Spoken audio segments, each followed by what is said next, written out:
Donald ট্রাম্পের বিস্ফোরক বক্তব্যের পরপরই রাশিয়া আর চীন শুরু করেছে বিশাল সামরিক নৌমহড়া। আজকের ভিডিওতে বিশ্লেষণ করা হয়েছে কিভাবে এই মহড়া আমেরিকা এবং ন্যাটোর প্রতি এক ধরনের শক্তি প্রদর্শন, আর এর অর্থ কী হতে পারে বৈশ্বিক নিরাপত্তা এবং ভূ রাজনীতির জন্য।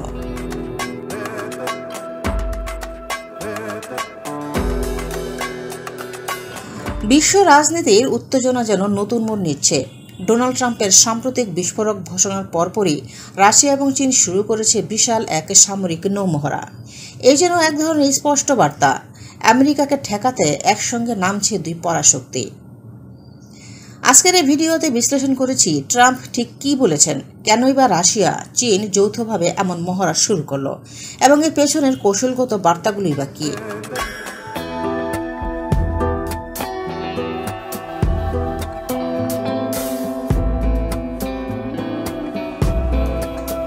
মার্কিন প্রেসিডেন্ট ডোনাল্ড ট্রাম্প সম্প্রতি এক বিবৃতিতে বলেছেন, আমেরিকা দুর্বল হয়ে পড়েছে।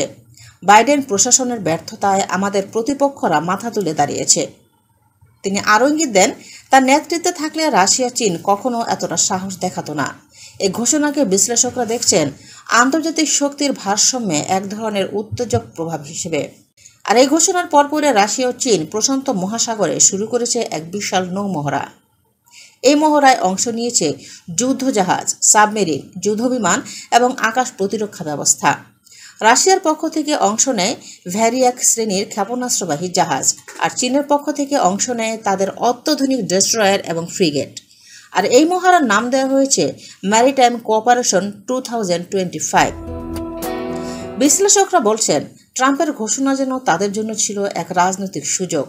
রাশিয়া ও চীন এখন দেখাতে চায় পশ্চিমা জোটের একচেটিয়া আধিপত্য আর থাকছে না। বিশেষ করে ইউক্রেন যুদ্ধ এবং তাইওয়ান ইস্যুতে আমেরিকার কঠোর অবস্থানের পর এই মহড়া এক প্রকার পাওয়ার শো। তাদের বার্তা পরিষ্কার, তারা জোটবদ্ধ এবং প্রয়োজনে একসঙ্গে প্রতিরোধ গড়ে তুলতে প্রস্তুত। এই মহড়ায় বিভিন্ন ধরনের কৌশলগত অনুশীলন চলছে, যেমন সাবমেরিন শনাক্তকরণ, যৌথ টার্গেট প্র্যাকটিস, আকাশ প্রতিরক্ষার সমন্বয়, রিফুয়েলিং অনুশীলন এবং সর্বোপরি ওয়ার সিনারিও সিমুলেশন। চীনা এবং রুশ সেনারা একসঙ্গে কাজ করছে একই কনভয়ে, একসঙ্গে যুদ্ধ কৌশল ভাগাভাগি করছে, যা ঐতিহাসিক দৃষ্টিকোণ থেকেও গুরুত্বপূর্ণ। এই মহড়াকে ন্যাটো বলছে একটি উস্কানিমূলক পদক্ষেপ। পেন্টাগন থেকে জানানো হয়েছে তারা বিষয়টি গভীর নজরদারিতে দেখছে। তবে এও বলা হচ্ছে, এখনও পর্যন্ত এই মহড়া সরাসরি কোনো দেশের বিরুদ্ধে যায়নি, বরং এটি ডিফেন্সিভ ড্রিল। কিন্তু বিশ্লেষকরা বলছেন, এই মহড়ার প্রতিটি পদক্ষেপই যুক্তরাষ্ট্র এবং তার মিত্রদের জন্য একটি গোপন বার্তা বহন করছে।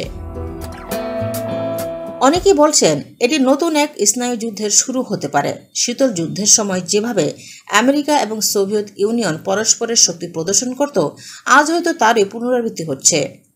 চীন ও রাশিয়া বর্তমানে কৌশলগতভাবে কাছাকাছি আসছে, অর্থনীতি, সামরিক এবং প্রযুক্তি সব দিক দিয়ে। তাদের যৌথ মহড়াগুলো কেবল সামরিক শক্তির নয়, রাজনৈতিক বার্তারও বহিঃপ্রকাশ।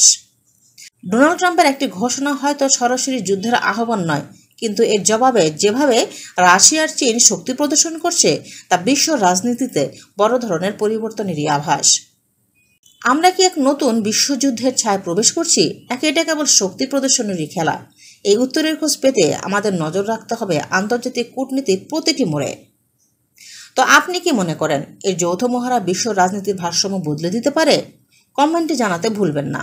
ভিডিওটি ভালো লাগলে অবশ্যই চ্যানেলটি সাবস্ক্রাইব করুন, লাইক দিন এবং শেয়ার করুন আপনার বন্ধুদের সঙ্গে। আবার দেখা হবে পরবর্তী ভিডিওতে। ধন্যবাদ।